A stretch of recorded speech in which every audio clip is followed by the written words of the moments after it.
Bismillahirrahmanirrahim. Assalamualaikum warahmatullahi wabarakatuh.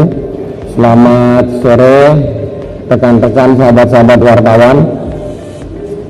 Pada hari ini tanggal 13 Oktober 2020 bertepatan pada hari Selasa, kami bersama-sama dari pimpinan fraksi, ada Pak Utut dari fraksi PDI Perjuangan, kemudian ada Kapoksi dari fraksi PDI Perjuangan di Badan Legislasi, Pak Andreas. Kemudian ada Ketua Badan Legislasi dari fraksi Partai Gerindra, Pak Supratman Abbas. Kemudian Ketua fraksi Partai Golkar, Pak Kahar. Kemudian Ibu Non EM dari fraksi Partai Kebangkitan Bangsa. Kemudian Ibu Nurul Arifin dari fraksi Partai Golkar, pimpinan dari Poksi Badan Legislasi. Kemudian ada Pak Lamhot Sinaga dari fraksi Partai Golkar dari Badan Legislasi.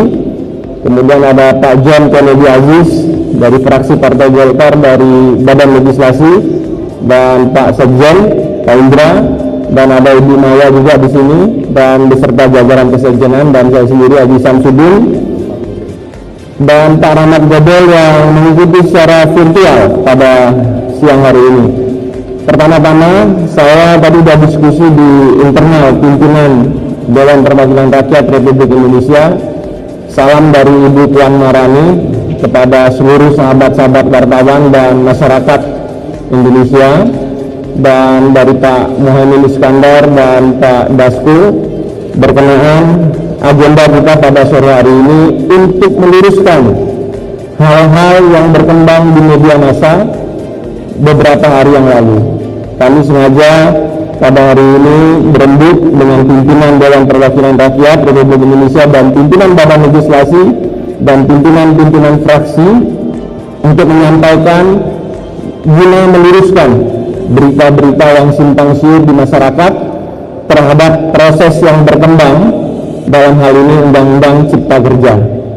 Seperti kita ketahui, Undang-Undang Cipta Kerja telah dibawa ke tingkat 2, dalam hal ini paripurna, yang mana tanggal 5 Oktober 2020. Yang mana proses di tingkat 2 ini tentu melalui proses di tingkat 1, yang dalam hal ini di Badan Legislasi langsung dipimpin oleh Pak Supratman dari fraksi Partai Gerindra sebagai Ketua Badan Legislasi yang bertanggung jawab terhadap mekanisme, struktur dan pembahasan, transparansi pembahasan di tingkat 1, baik dari tingkat rapat kerja, kemudian masuk ke dalam panitia kerja, kemudian masuk ke dalam pinus, kemudian masuk ke dalam tim sinkronisasi di tingkat Badan Legislasi. Bahwa proses dilakukan ini, rapat kerja dari 9 fraksi memasukkan yang namanya daftar inventarisasi masalah. 9 fraksi menyatakan dan berpendapat di dalam rapat-rapat kerja maupun di dalam rapat-rapat panitia kerja, rapat pinus, dan rapat tim sinkronisasi.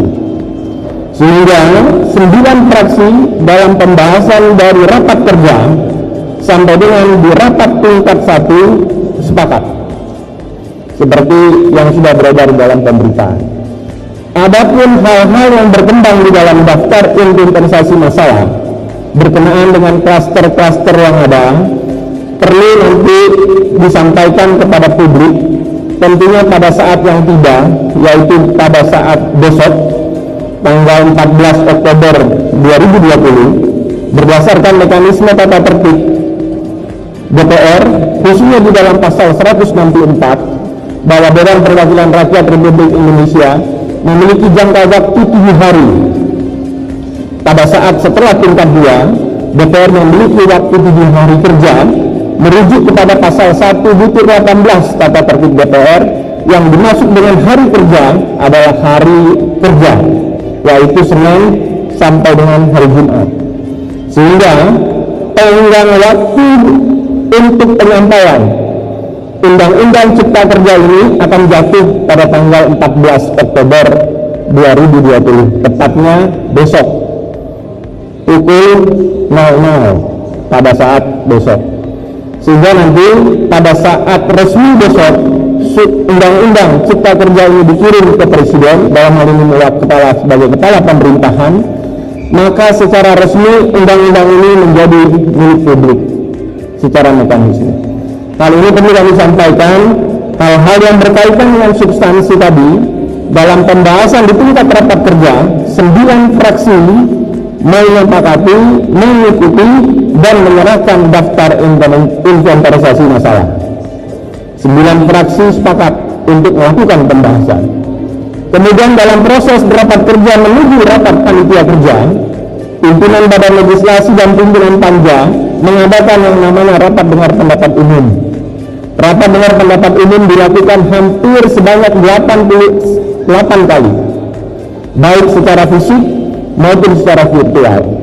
Pertemuan-pertemuan dengan tokoh masyarakat, pertemuan dengan tokoh buruh, pertemuan dengan tokoh pendidikan, tokoh masyarakat, tokoh kaum pengusaha, kaum buruh, kaum masyarakat dilakukan sampai dengan 89 kali pertemuan dilakukan. Proses itu dilakukan baik secara fisik, baik juga secara virtual. Adapun data, rekaman, pembicaraan akan kami lampirkan kepada pemerintah dalam catatan Menderes Nota.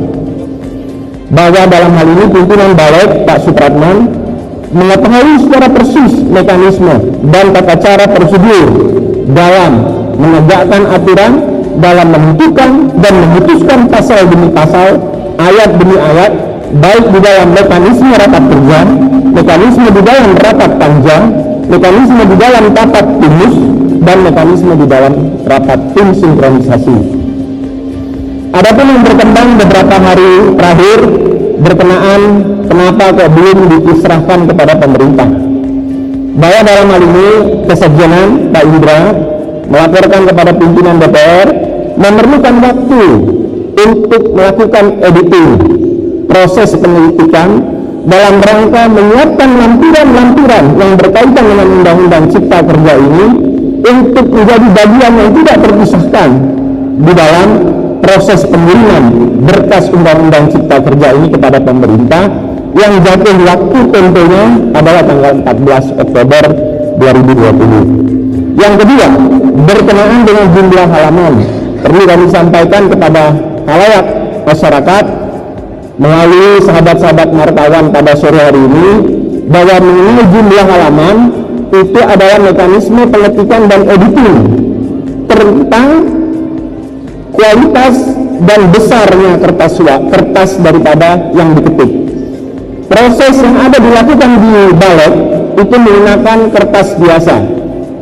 Tapi pada saat sudah masuk dalam tingkat 2, proses pengetikannya masuk di kesekjenan, dia menggunakan legal paper yang sudah menjadi syarat ketentuan di dalam undang-undang. Sehingga besar tipisnya yang berkembang ada yang 1000 sekian, ada yang tiba-tiba 900 sekian, tapi setelah dilakukan pengetikan secara final berdasarkan legal drafter yang ditentukan dalam kesekjenan dan mekanisme, total jumlah pasal dan kertas halaman hanya sebesar 812 halaman. Berikut undang-undang dan penjelasan Undang-Undang Cipta Kerja. Kalau sebatas kepada Undang-Undang Cipta Kerja hanya sebatas 488 halaman. Ditambah penjelasan menjadi 812 halaman. Sehingga simpang siur mengenai jumlah halaman ada yang 1000 sekian, ada yang 900 sekian. Secara resmi kami Lembaga Dewan Perwakilan Rakyat Republik Indonesia berdasarkan laporan dari Bapak Sekjen, mapping jumlah halaman sebanyak 812 halaman. Nah, hal-hal ini perlu kami sampaikan untuk menyampaikan klarifikasi supaya tidak membingungkan khalayak dan masyarakat secara luas.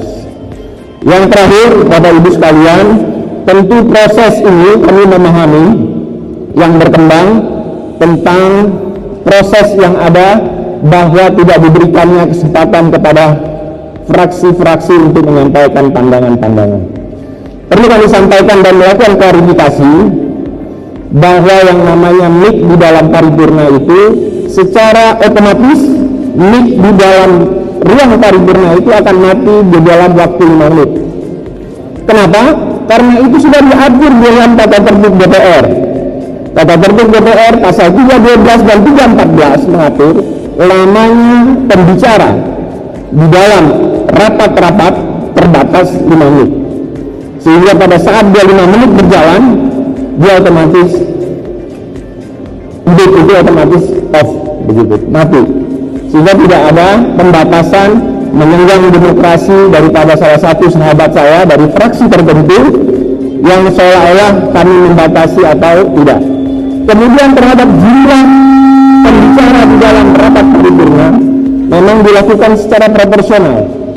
Pada saat itu fraksi, dalam hal ini fraksi Partai Demokrat, telah diberikan kesempatan bicara kepada 4. Dalam hal itu kepada saudara yang terhormat Marwan C. Hasan, kemudian yang terhormat saudara Didi Irawadi, dan yang ketiga yang terhormat kepada saudara Iwan, dan terakhir adalah kepada saudara Dr. Beni Kaharman.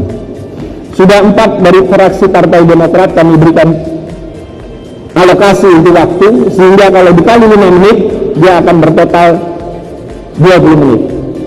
Nah, sehingga mekanisme ini kami tegakkan dalam rangka menegakkan pasal-pasal yang tertuang di dalam tata tertib Dewan Perwakilan Rakyat Republik Indonesia.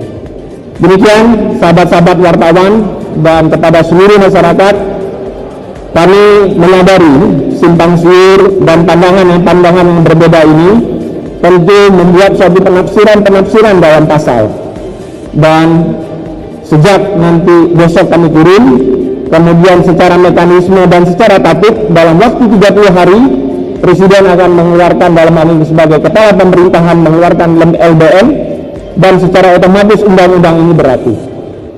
Dan bagi sahabat-sahabat dan masyarakat yang masih pro dan kontra, ada mekanisme konstitusi yang dibuka oleh aturan-aturan konstitusi kita melalui mekanisme Mahkamah Konstitusi. Hal-hal ini kami sangat hargai perbedaan-perbedaan untuk bisa dilakukan ke Mahkamah Konstitusi. Adapun hal-hal yang telah terjadi beberapa hari belakangan, saya atas nama pribadi, tentunya juga 9 partai dan lembaga Dewan Perwakilan Rakyat Republik Indonesia, mohon maaf apabila ada hal-hal yang kurang sependapat, tapi percayakanlah kepada kami bahwa saya berkomitmen untuk bangsa dan negara, menegakkan aturan secara proporsional dan menegakkan itu untuk saya pertanggungjawabkan di hadapan Allah Subhanahu wa Ta'ala. Sehingga tidak ada interest kepentingan pribadi atau kepentingan kelompok dalam kami pimpinan DPR, pimpinan fraksi, dan pimpinan alat kelengkapan dalam badan legislasi memanfaatkan kondisi-kondisi tertentu untuk hal-hal tertentu yang menguntungkan para pihak tertentu. Sehingga kami ucapkan terima kasih. Mudah-mudahan Indonesia di bawah kepemimpinan Bapak Presiden Joko Widodo dan Kiai Haji Ma'ruf dapat maju, dan undang-undang ini tentunya bermanfaat bagi kita semua. Billahi taufiq wal hidayah. Syukur binafsi bi kata Allah. Wassalamualaikum warahmatullahi wabarakatuh.